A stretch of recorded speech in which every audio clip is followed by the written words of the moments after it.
Welcome to The Foundry, where leaders are forged daily. Each week we investigate themes of leadership, entrepreneurship, and mindset with some of the greatest minds in real estate. And now, the data scientist of real estate, George Roberts.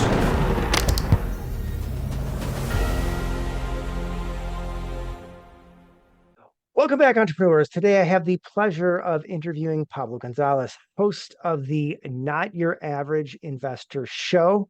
Pablo Gonzalez is obsessed with human connection, and he's used his expertise to grow nonprofits, to sell over $60 million of construction projects, rescue fledgling startups, set record-breaking quarters for 100 million plus companies, and be named as a top 20 under 40 in his hometown. Most recently, he was featured in Mark Schaefer's book, Belonging to the Brand, and in the new edition of The Ultimate Sales Machine. He is the host of the Not Your Average Investor show, co-founder and co-host of the Category Thinkers Community and podcast, host of the B2B Community Builders show, and founder of Be the Stage Live, an agency that works with evangelist CEOs to design a category and build a community of super consumers. So with that, Pablo, I'd like to welcome you to the show. I am happy to be here, man. That was a long intro there. I'm sorry I put you through all that. Let's how can I make it up for you? It was a great intro, Pablo. And so Thank you. hey, I thought I would just read it because it is good. I want people to get an idea of who you are before we just get into it. And I guess with that, I would start by asking you, what do you tell people when they ask, what do you do for a living? Oh man. I generally tell them, depends who I'm talking to. I generally tell them I have a marketing agency to keep it simple. If I really want to get into a conversation, I tell them that I'm solving for community creation as the future of business development. Right. Well, that's awesome. So I didn't know if I was going to get into this earlier or later, but I know that you're a connector, and most people I consider as connectors weren't really born that way.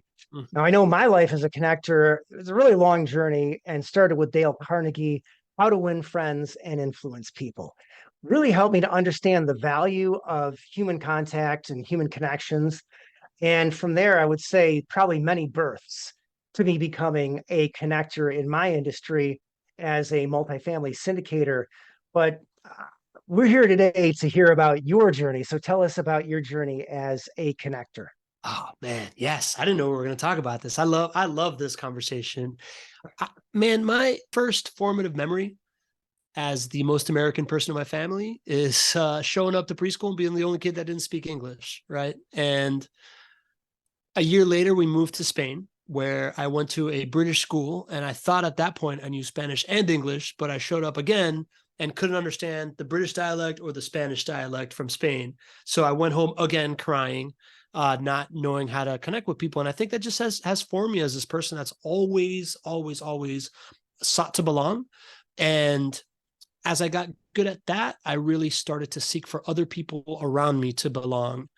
And I would say the most formative things that happened to me in my connector journey was, as a kid, I was real gregarious, and I kind of used this stuff to serve my own purposes, right? Like to get an adult to buy me candy and be a little manipulative son of a gun. But as I got into my 30s, I got really involved in charities in Miami on the side. And I realized that the most influential people in town all served on the boards of charities. And they all spoke about this idea of connecting people and serving others as a big key to their success. And that truth hit me right as I was reaching that point where I realized that when I'm in a meeting with a director of a bank and the mayor of Miami and some other VP of like a Fortune 500 company, and I'm 31 years old, my Ace Ventura funny guy shtick was only going to get me so far in life. And I had to find another way to stand out, add value, right? Be part of that. So at that point, I realized that this like superpower that I have of, that I worked on for a really long time of becoming the most interesting person in the room worked a lot better if I focused on making the person in front of me feel like the most interesting person in the room, right? Serve with your superpower. And that's what's really just come together for me since I, in the last decade plus of my life as being a connector and actually making it work real well for my career. Well, I love the angle of making the other person seem like the most important person in the room. That's great. I found that very valuable as a podcaster. It'll serve you well in your career. It works great on first dates. So, very, very valuable insight. And it's so simple though. But again, I don't think most people ever truly get to understand it deeply enough to practice it fully. Agreed, man. And you mentioned how to win friends and influence people, right? That is Right. something you'll learn in that book. So 100%. I just, for whatever reason, fancying myself a connector, I didn't read that book till I was like 38, 39, right? Like Yeah. I figured this out just by feeling like a loser in front of a bunch of high power executives when in my personal life I was really cool and had to reverse engineer how to get that feeling again. That's too good. All right. So yeah, this is generally a real estate podcast. So we want to talk about connection, but I don't want to go too far before we lose the thread of single family workforce housing as an asset class. I think this is huge, and it's something that you're really focusing with at JWB. So tell us more about that. Like, why is this the asset class to be in?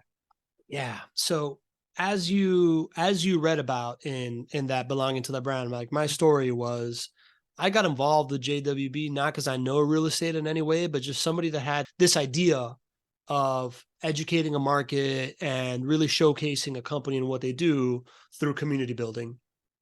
And as a result, I pitched Greg Cohen, the co-founder of that company, this idea that, hey, man, if we show up once a week in front of this like Facebook group of your clients and whatever, and we talk a little bit about why real estate and how it works, and we talk a little bit about other asset classes and how it works, and we talk a little bit about why Jacksonville is great, and more than anything, we showcase other people that look seemingly intelligent and attractive doing something, then people will want to be guilty by association with that and will have the knowledge to, the knowledge base to feel confident in whether if it's for them or not.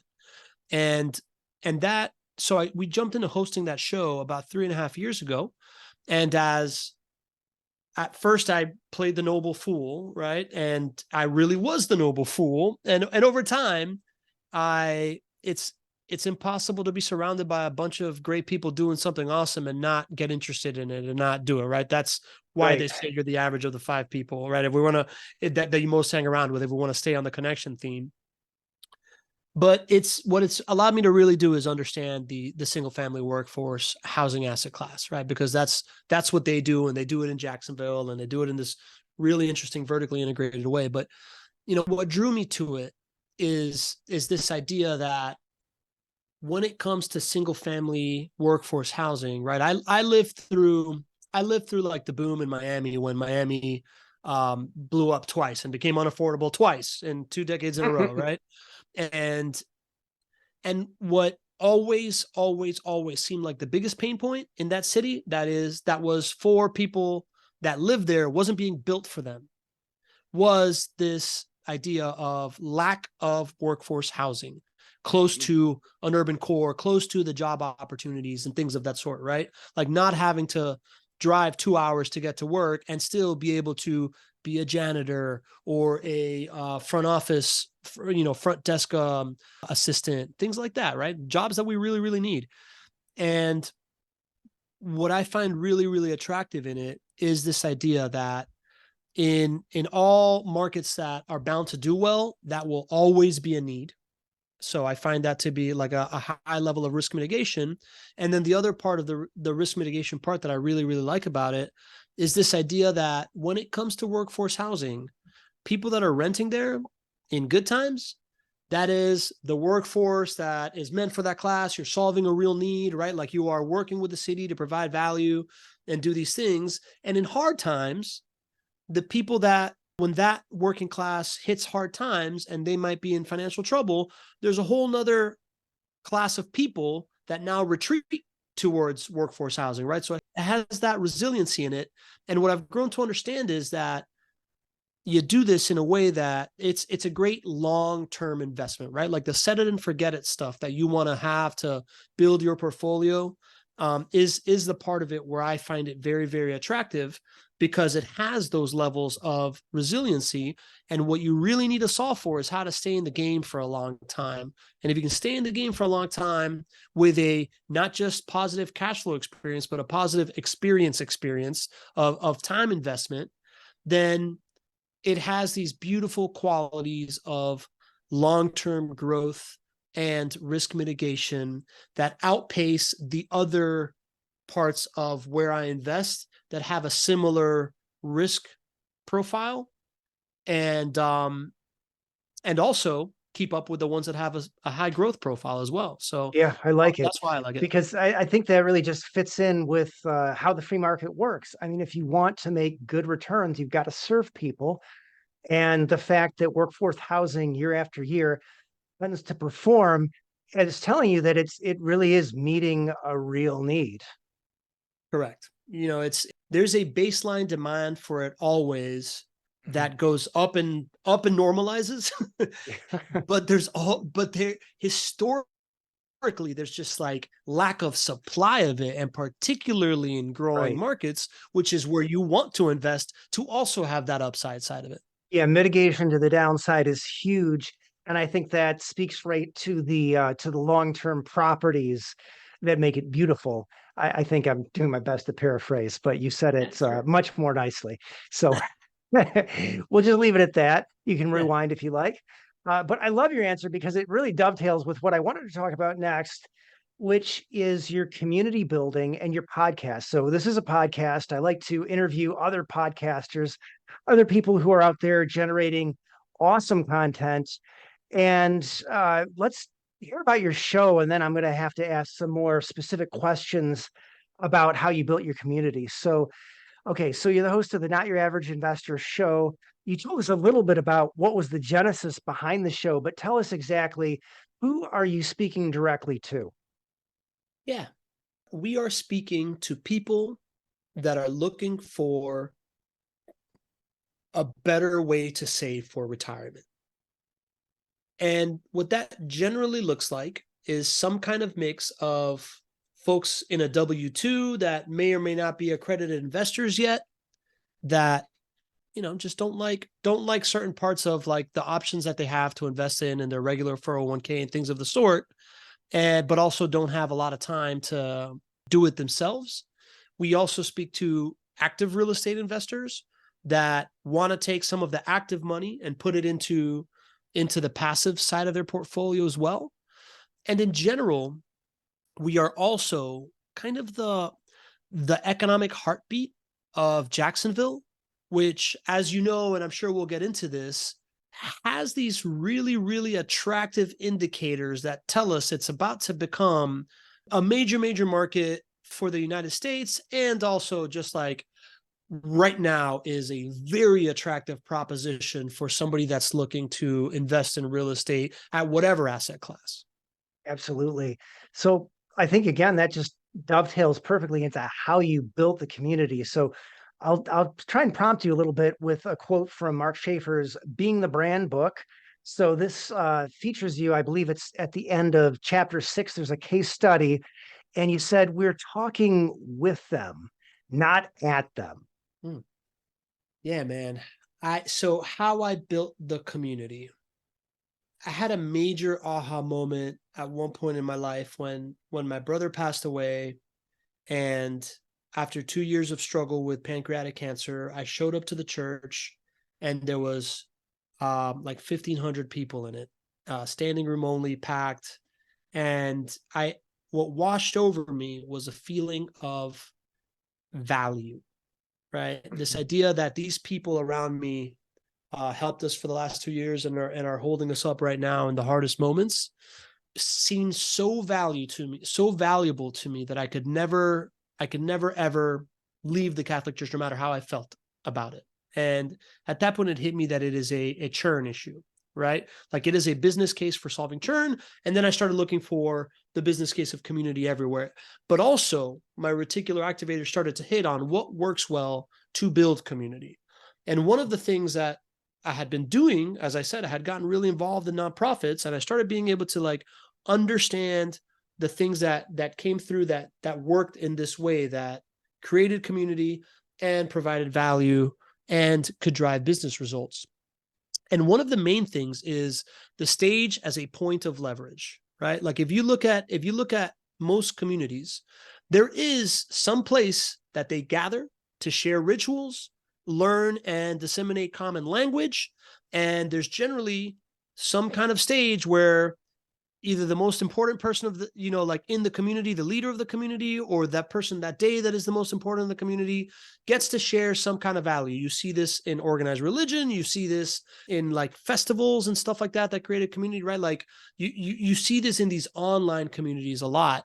So the way that we created this thing was the understanding that if we created that feeling of a ritual where you can show up to every single week, where that there is a path from being, like a satellite and being interested in it to all the way to like being the queen or king for the day, right? So there is a promised land. Yeah, there's a promised land, and there is a very conscious recognition of the people that add value to the community, right? Like we're constantly seeking who has value to offer others and who is looking for it to connect them. And if we have matches for that, we bring them onto the stage, right? So we started this live Zoom call every single week that now we do twice a week. And I think of it almost, I grew up in Miami in the 90s when I was like Johnny South Beach promoter for nightclubs when South Beach was becoming this like thing, right? And there's a real power and allure to a velvet rope, right? Like there's people standing outside of the club that want to pass that velvet rope and someone passing judgment on them. Then there's the VIP section where there's another velvet rope that if you see it, you kind of want in. Then there's the DJ booth and the friends of the DJ that you want to do it. And if there's a way, if there's a way to show that there's access to these things, if you provide value, then people will join, right? So we started doing this. We started doing the show. We started focusing on these like 4 vectors of connection at every show, right? There's the host to guest connection, where a very valuable piece of your network gets to, go through this journey with you. That's kind of like taking someone to play golf, but also to do some personal development and make some content for them, right? Make some marketing material for them. Then there's the host to audience connection, which is acknowledging the folks that show up always, trying to remember things about them, giving them like nicknames. The Dale Carnegie stuff. The Dale Carnegie stuff, correct? Yeah, giving them nicknames, man. Right? Like we start every show with a roll call, and there's probably 20 to 25 people in the community that have earned a nickname from me, and that's all very, very deliberate. Then there's the audience to guest connection, and the way that works, I think people underestimate that, right? But the way that works for me is, I think of when someone, I'm always incentivizing people to like talk and be a part of it and add a question in the Q&A or say something smart in the comments. And whenever I can find one, whenever someone is brave enough to join the conversation, right? To go from not just attendee inside the club, but like, hey, let me ask a question and start a conversation with someone in the VIP room. I always, number one, acknowledge that person and add as much context to the question as I possibly can. And that does 2 things. That makes it so that the person that showed up feels like they just got a warm intro to this guest that is a person of esteem, and it helps the guest answer the question better because they have more context. And that inherently creates more value for everybody in the room, right? So we drive that friendship, and then we're always driving the peer-to-peer connection, right? Through the nicknames, through acknowledging people in the comments. We're trying to not be Superman, but create the Avengers of folks that show up to the show. And you do that long enough, and you solve a need, and you treat people well, and it starts to lead to community. By end of year 1, we'd probably had like 40 people showing up per show. But more importantly, we had like a fan appreciation event at the end of the year. Right. And then the year 2, we started having like in-person meetups. Yeah.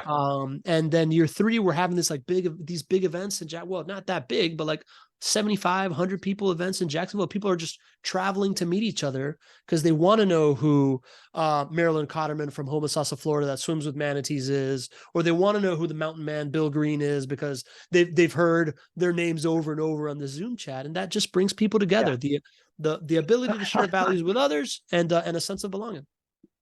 Right. Well, I love all that color. I mean, I'm colorful enough to have accumulated a few nicknames in my life. I like people who coin nicknames. So Yeah, it's that's underrated, man. It's underrated it's as a as like a skill set. it's I find it to be an endearing quality. Yeah. But if I'm not mistaken, I mean, you just start this out by inviting your more interesting clients, JWB, on, and you start the fan appreciation, and you went through. Really, I mean, that's what I wanted to get at is how Yeah. did you Yeah. build build a show that has not only a listenership, viewership, but you've actually got in-person meetups and such. So that's Yeah. I think a very exciting story.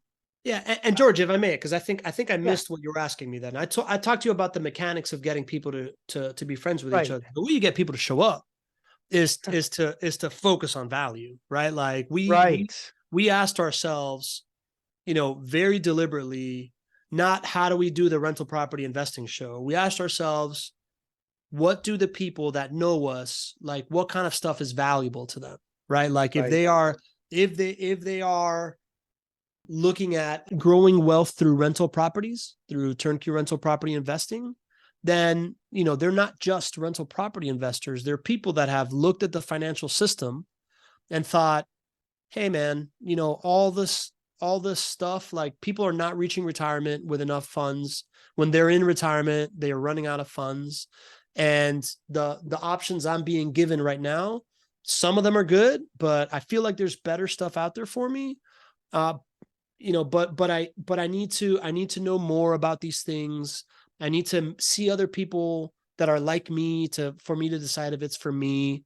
And in order to do that, I want to understand alternative asset classes. I want to understand real estate. I want to understand the market, like the economic market, et al. In order to decide if mhm, Jacksonville and JWB is right for me, I need to understand why Jacksonville too, right? Like, I mean, so having the mayor of Jacksonville on and stuff like that. And we mhm, very deliberately called it the Not Your Average Investor Show, right? Like that speaks to people that identify as that, right? Like I like to tell people that if you want to have a community driven podcast, you want to come up with a name that your audience should consider like an aspirational character, like an aspirational kind of like state, and that anybody that you invite on as a guest considers it a compliment when they read the name. mhm. And so it's just thinking about those things, right? Like thinking about like what is the value that the person, why does this thing need to exist? Well, we were talking about pre-show. Yeah, exactly. And what a great target to shoot for is to build a true community around the podcast. So I feel like we're trying to do a lot of the same things here at the Foundry. I feel like our audience is made up of investors, people who are seeking something, looking at alternative investments, Mhm. hoping to find what is the best way to invest today, something that changes over time, which is why I've broadened the show. I love multifamily real estate, still love it. Mhm. And but I'm making a conscious effort now to invest some time bringing forward the story of people who are in single family real estate or who Yeah. are franchising or doing one of many other things, early stage companies or private equity, because it really is quite a journey out there. If you learn about the world of investing, alternative assets, etc. Thank you so much. And clearly a 5-star guest, Pablo. Thank you. Thanks. I Have a great day. appreciate you.